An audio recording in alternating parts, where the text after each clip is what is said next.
არის 23 იანვარი და 1 წელი არის გასული მას შემდეგ რაც მარინა ხატიაშვილის ოჯახი ძალადობრივად გამოასახლეს. ეს იყო ჩვენთვის ერთგვარი რაღაცნაირი საშუალება იმისა დავინახეთ რომ სახელმწიფო ძალადობრივად ექცევა ადამიანებს და ეს იყო ყველაზე მკაფიო გამოვლენა. კი ყოფილა მანამდე ძალადობრივი გამოსახლება, მაგრამ ესეთი მასშტაბური ჩვენ არ გვახსოვს და ერთგვარი მანიშნებელი იყო რომ აქ სისტემური პრობლემაა და ამისთვის მნიშვნელოვანი იყო რომ შესწავლა დაგვეწყო ამ საკითხების, თუნდაც ვალის, სესხის, გამოსახლების უსაკარობის მიმართულებით დიდი მონაცემები სტატისტიკური არც სახელმწიფოს არ აქვს და მეორე მხრივ არც კვლევებს აწარმოებს სახელმწიფო ამ მიმართულებით და ჩავთვალეთ საჭიროდ რომ მულტიდისციპლინარული გუნდი შეგვექმნა, რომელიც ერთის მხრივ მუშაობდა სოციოლოგიური მიმართულებით, მეორე მხრივ ეკონომიკური და მესამე მხრივ სამართლებრივი მიმართულებით.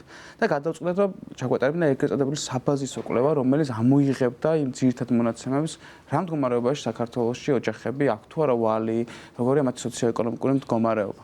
ჩვენ ამ კვლევის განხორციელების დროს გადავწყვეტეთ რომ გაგვეკეთებინა პირდაპირ ინტერვიუების გზით 1200 ოჯახის გამოკითხვა რთული კომპლექსური მეთოდოლოგია შევიმუშავეთ კვლევისა და ანალიზის ინსტიტუტმა შეიმუშავა შემდგომ ჩვენ ბევრმა სხვადასხვა სფეროს ექსპერტმა დავაკომენტარეთ, შევცვალეთ ასე შემდეგ და აი ამის გაანალიზებაც მოხდა სწორედ ამის შემდეგ. ეს იყო მეთოდოლოგია, რომელიც ეფუძნებოდა იმას, რომ გაგვეგო ეს ყველა საბაზისო საკითხი, რომელიც გამოვლინდა ამ კვლევის ფარგლებში, ეს იყო როგორც თბილისში, ისევე რეგიონებში, სოფლად ცხოვრები მოსახლეობის ოჯახების მდგომარეობის შესწავლა, ქალაქებში ცხოვრები მოსახლეობის მდგომარეობის შესწავლა და საბოლოო ჯამში მივიღეთ მონაცემები აი საბაზისო კვლევიდან, რომელიც არის ჩვენთვის ძალიან საგანგაშო და ძალიან მზარდი ტენდენციებია ვალთან დაკავშირებით. ოჯახების შემთხვევითობის პრინციპი შეირჩა? კლასტერული შემთხვევითობის პრინციპი, რომელიც მეთოდოლოგიაში არის გათვალისწინებული. 11 რეგიონი და 1200 ოჯახი. გამოკითხულთაგან რამდენს აუღია ვალი? კი ბატონო, აი ეს იყო მთავარი მიზანი, ხო? ჯერ აი ვალს სანამ გადავდა ერთი რაც არის ძალიან მნიშვნელოვანი, რომ ოჯახების მდგომარეობა აი ამ მხრივ როცა ვთქვათ, რომ ვალი აი 83%, 10 წლის განმავლობაში, ბოლო წელიწადში ოჯახებს 83%-ს ქონია ვალი.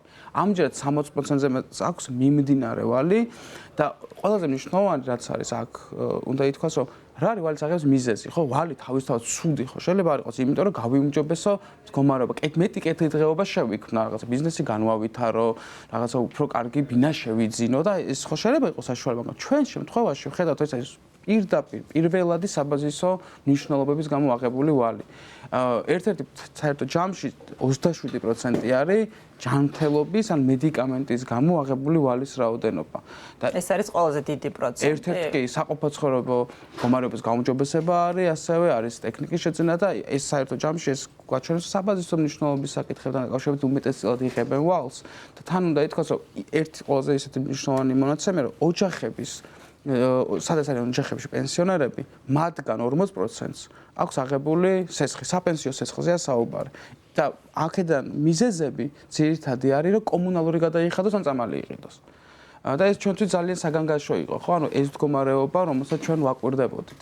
რა არის წყარო ვალის აღების? ძირითადად ხდება ეს ბანკების საშუალებით თუ პირადად? კი ბატონო, ესე ჩვენი კანონმდებლობიდან ესია დაყოფილი, რომ არსებობს საბანკო საფინანსო ინსტიტუტი, შემდგომ ეს სესხის გამცემის სუბიექტი და შემდგომ არის კერძო მევახში. ყველაზე მაღალი ესე ვთქვათ, მოცულობით სესხებს იღებენ ბანკებისგან. შემდგომ მოდის მიკროსაფინანსო ორგანიზაციები და კერძო მევახშები. ეს როგორ ხდება, ხო? რეგულაციები რაღაცები არის მიღებული, რომლითაც ვთქვათ ადამიანები, რომლებიც არიან თქვათ ეგრეთ გაშავის სიაში ის ვეღარ იღებს ხო ბანკიდან მიდის უარეს პირობებზე სესხის გამცემ სუბიექტი იქიდანაც თუ ვერ იღებს მიდის კერძო მევახშიდან და ყველა აი ამ პირობებში ვაკვირდებით პირობების კვეთრ გაუარესებას თუ წლიური საპროცენტო განაკვეთი ბანკის შემთხვევაში დაახლოებით 19%-ია სესხის გამცემ სუბიექტში დაახლოებით მეტია და თვიური გამოდის 30% იყო კერძო მევახშიდან დაკავშირებით სრულად კაბალური პირობები გამოდის თორსა ანუ ადამიანსაც უფრო უჭირს მით უფრო ცუდი პირობებით იღებს სესხს და არანაირი გამოსავალი ამ ხრი სახელმწიფოს მხრიდან არ არის შემოთავაზებული. თქვენ ახსენეთ საყოფაცხოვრებო მიზნით იღებენ ხშირად სესხს, რა ტიპის სესხს იღებენ? ეს ნიშნავს, რომ სამომხმარებლო სესხი არის ყველაზე უფრო გავრცელებული გამოკითხული. როცა ლაპარაკობთ ყველაზე მნიშვნელოვანი საბაზისო საკითხებზე თან დაკავშირებით იღებენ სესხებს, აქ უნდა ვთქვათ, რომ რა მოვიდა ასევე სოციო-ეკონომიკური ფაქტორების გათვალისწინებისას და უნდა ითქვას, რომ საქართველოში ოჯახების 54% თავისი სუბიექტური განცდით საუბრობს, რომ მას არ აქვს თანხა საკვებისთვის, ან აქვს მხოლოდ საკვებისთვის. და 50%-ზე მეტი, ანუ 90% ამ საუბრობს, ან ყოფნის საკვებზე, ან არ ყოფნის, ან მხოლოდ საკვებზე, ან საკვებზე და ელემენტარულ ტრანსპორტზე, მედიკამენტზე ასე შემდეგ. 90% საუბრობს ამაზე. ამასთანავე უნდა ვთქვათ ის საკითხიც, რომ 55%-მდე გვეუბნება, რომ ჩემი მდგომარეობა არ გაუმჯობესებულა ბოლო 5 წელიწადში და 25% საუბრობს, რომ გაუარესთან. დაახლოებით 2% ამბობს, რომ მის მდგომარეობა საგრძნობლად გაუმჯობესდა და დანარჩენი არავინ არ საუბრობს, რომ მკვეთრი გაუმჯობესება მათ იგრძნეს. შესაბამისად, ჩვენ ვაკვირდებით, რომ ყველაზე მეტი პროცენტული წილი სესხთან დაკავშირებით, ეს არის სამომხმარებლო სესხები, შემდგომ მოდის ასევე არის იპოთეკური სესხებიც არის ძალიან მაღალი და ეს არის ერთ-ერთი მთავარი მიზეზი და ტრიგერი, ასე ვთქვათ, იმისა, რომ შეიძლება ამ დროს მოქალაქემ დაკარგოს საცხოვრებელზე წვდომა, ხო, როცა დებინას და ჩვენ ნახეთ კვლევაში ასევე უნდა ითქვას, რომ 18% არის სესხების უზრუნველყოფილი უძრავი ქონებით. და აქედან 70% შემთხვევაში ეს არის მათი უკანასკნელი საცხოვრებელი. ანუ სესხის ვერ გადახდა ავტომატურად გამოიწვევს მათი საკუთრების დათმობას, რაც ძალიან მძიმე მდგომარეობაში აგდებს და თუ ყოფილა გამოკითხულთაგან ასეთი შემთხვევა, რომ მათ დაუკარგავთ უძრავი ქონება სესხის ვერ გადახდის გამო. კი ბატონო, 1200 ოჯახში ქონდა რამდენიმე შემთხვევა, ეს ძალიან მასშტაბური კვლევა, ესე არ ხო საბაზო კვლევა, საიდან ამოვიდა დაახლოებით 3 შემთხვევა, როცა ადამიანი საუბრობდა, რომ დაკარგა საცხოვრებელი, ან იყო ამ რისკის წინაშე.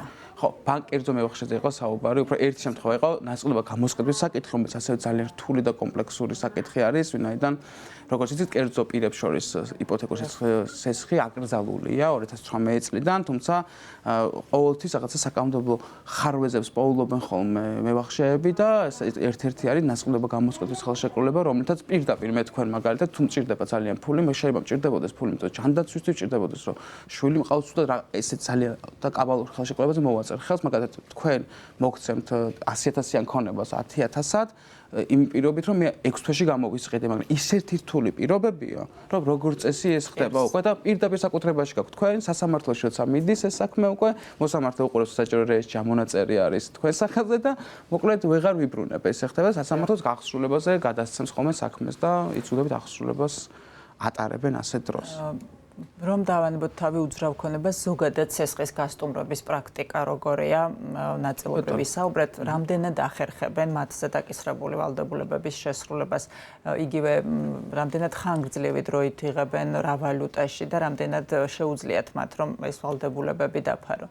კი ბატონო, პირველი რაც უნდა ითქვას, რომ ერთ-ერთი სესხის აღების მიზეზებს როცა ვუყურებდით, დაახლოებით 10% არის სესხი ავიღე სესხის გადასაფარად.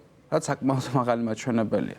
და ჩვენ თუ ჩავაკვირდებით ხდება სესხების გაერთიანებაც. დიახ, ხო და აი რაღაც დაფარვას როცა უყურებთ კვლევაში, რომ დაიფარა ამდენი სესხი, ხო და საკმაოდ მოცულობითია. შემდგომ ჩაეკითხები ამათ ნახავ, რომ ეს არის უშუალოდ სესხის დაფარვა, ახალი სესხით აღების, რაც ძალიან ისეთი ტრაგიკული საშუალებაა. ან შეიძლება ისეთი შემთხვევაც იყოს, რომელიც კვლევაში ვერ მოხდა, რომ დაფარა სესხი, იმიტომ რომ ბანკმა უთხრა უნდა დაფარო, იმან აიღო კერძო მევახშისგან, ეს აისახა და უარესი პირობებში გადავიდა.